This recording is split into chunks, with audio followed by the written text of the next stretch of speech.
Dialogue देते तो कितने आसानी से पढ़ लेता हूँ, बोल देता हूँ। अब क्या है, कोई कागज नहीं, कुछ नहीं।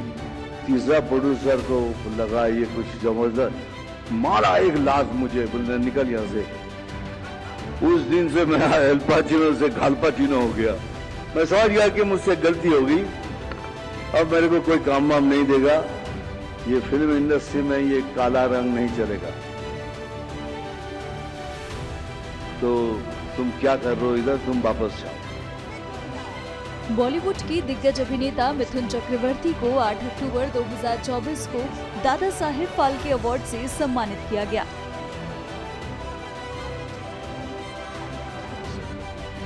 राष्ट्रपति द्रौपदी मुर्मू ने दिल्ली स्थित विज्ञान भवन में उन्हें ये सम्मान दिया। मिथुन चक्रवर्ती ने सम्मान मिलने पर एक किस्सा सभी के साथ साझा किया, साथ ही आने वाली पीढ़ी को मोटिवेट भी किया। सबसे कठिन काम, अवार्ड लो, चले जाओ घर, ताली मारेंगे, आप बोलेंगे स्पीच भी दो।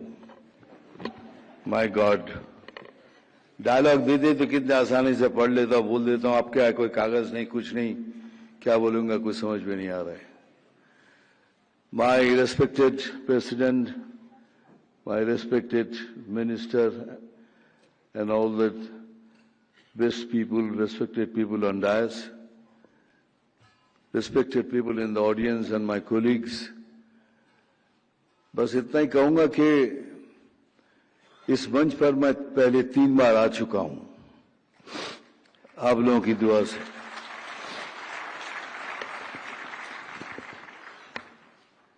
लेकिन सबसे पहली बार जब मिला था नेशनल अवार्ड, उसके इतने किस्से हैं, कुछ किस्से मैंने बताया, कुछ किस्से मैंने बताया नहीं। तो मैंने सोचा ये this will be the first time I will tell you that after getting the first national award what happened to me. Well, after getting the first national award तो नेचुरली लोगों के कहने लगे कि ये oh my God, you know you got national award. तो मेरा brain थोड़ा खराब होने लगा था, थोड़ा कि कुछ बहुत कुछ बड़ा कुछ कर दिया हूं। एनीवेज, उस समय फिर कहा गया, बॉम्बे लैब था, तो वहां एक स्क्रीनिंग रखा गया कि जिसमें मेगा देखने के बाद अगर पसंद आए तो डिस्ट्रीब्यूट करेंगे। सो मैं भी पहुंच गया। आई थॉट के after seeing the film they may like me, they may take me. After seeing the film I can't take his name because he is no more.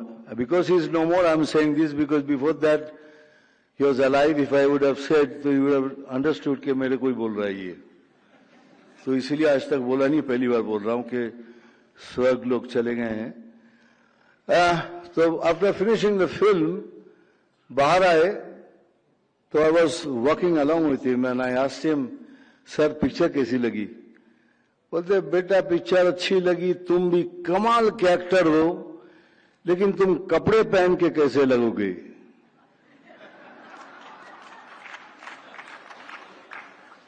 मैं 1 मिनट के लिए चौंक गया कि मैं उनके सामने बगैर कपड़े के खड़ा हूं। क्यों सवाल किया? बाद में याद आया, ओ मैंने जो रोल किया था वो एक आदिवासी का था जिसमें ऊपर मेरे कपड़े ही नहीं थे, तो इसीलिए सोच रहे थे कपड़े पहनने के बाद ये कैसा लगेगा, तभी इसको फिल्म में लूंगा। सेकंड इंसिडेंट हुआ, ये नेशनल अवार्ड मिलने के बाद दिमाग तो खराब हो ही गया था। मैं अपने आप को अल पाचिनो सोचने लगा। मैं सोचा था मैं कुछ कमाल कर दिया, तो मेरे सारे एटीट्यूड चेंज हो गए। नो, मैं प्रोड्यूसर के ऑफिस में जाके आके ऐसे बैठता था, कभी कभी यूं करता था। तो प्रोड्यूसर मुझे दिखता था क्यों कर रहा है ये सब, और उसको नहीं मालूम था कि मैं अल पाचिनो की तरह एक्टिंग कर रहा हूं। तो फिर थोड़ी देर के बाद मैं पूछता था क्या एक काम करना, वो फिल्म की स्टोरी मेरे घर में भेज देना। फिर एक तीसरा प्रोड्यूसर को लगा ये कुछ जबरदस्त, मारा एक लात मुझे, बोलने निकल यहां से। उस दिन से मैं अल पाचिनो से घाल पाचिनो हो गया। मैं समझ गया कि मुझसे गलती होगी, अब मेरे को कोई काम वाम नहीं देगा, क्योंकि द बिगेस्ट प्रॉब्लम मेरे साथ जो था एक्टर तो सबने मान लिया था बिकॉज ऑफ माय कॉम्प्लेक्शन, क्योंकि लोग बोलता था अगर ये फिल्म इंडस्ट्री में ये काला रंग नहीं चलेगा तो तुम क्या कर रहे हो इधर, तुम वापस जाओ। तो मैं रास्ते में जाता था, ये कालिया, जितने जितने हो सके आप, यू कैन अंडरस्टैंड, अपमान जितना हो सके। मैं सोचने लगा करूँ क्या, तो मैंने सोचा तो मैं तो डांस कर सकता हूं,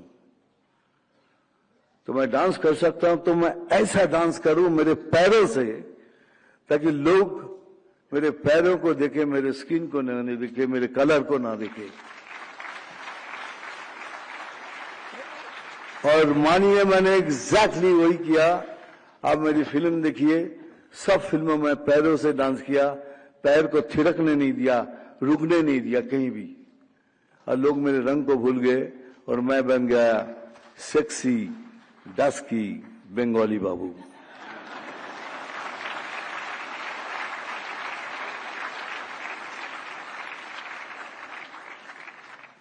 मैं बहुत शिकायत करता था भगवान से, बहुत, क्योंकि my life is not a on platter. जो कुछ भी मुझे मिला है स्ट्रगल करके मिला है। I didn't get it just like that. तो मैं भगवान से कहता था तूने नाम दिया, शोहरत दी, फिर इतनी तकलीफ क्यों दे रहा है, हर चीज में क्यों तकलीफ। बहुत शिकायत करता था। तो एक दिन मैं ऐसे ही सोच रहा था कि शायद यही तरीका होगा, लेकिन नहीं, ऐसा तरीका नहीं था। आज ये अवार्ड मिलने के बाद मैं शिकायत करना छोड़ दिया।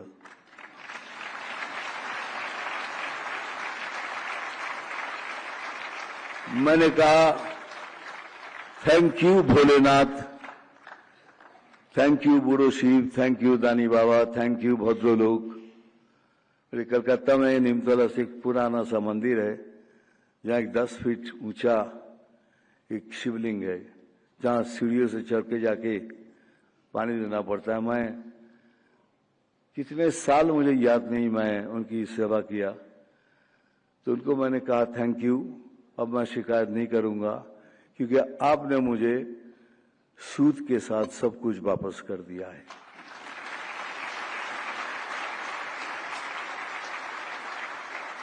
मुझे मालूम है अगर ये मैं नहीं कहूंगा तो यहाँ जितने हैं, यहाँ जो सारे है ना बैठे हुए इधर, इन लोगों ने कहा कि दादा आपको जो कुछ भी कहे, लेकिन आपको ये कहना जरूरी है, ये जो यंग लड़के लोग आ रहे हैं फिल्म लाइन में, उनको आप क्या कहना चाहेंगे। मैं इतना ही कहूंगा कि हमारे देश में बहुत से टैलेंट है, बहुत से टैलेंटेड लड़का लड़की, लेकिन पैसे नहीं है उनके पास, मेरी तरह, दे डोंट हैव मनी। लेकिन मैं उनको कहूंगा हिम्मत नहीं हारना, पैसा नहीं भी हो, हिम्मत नहीं हारना, और सपना जरूर देखना, सपना जरूर देखना, लेकिन इतना याद रखना, खुद सो जाना, लेकिन सपनों को कभी सोने नहीं देना।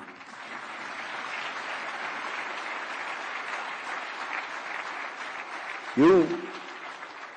इसलिए अगर मैं बन सकता हूं तो तुम सब बन सकते हो। Thank you.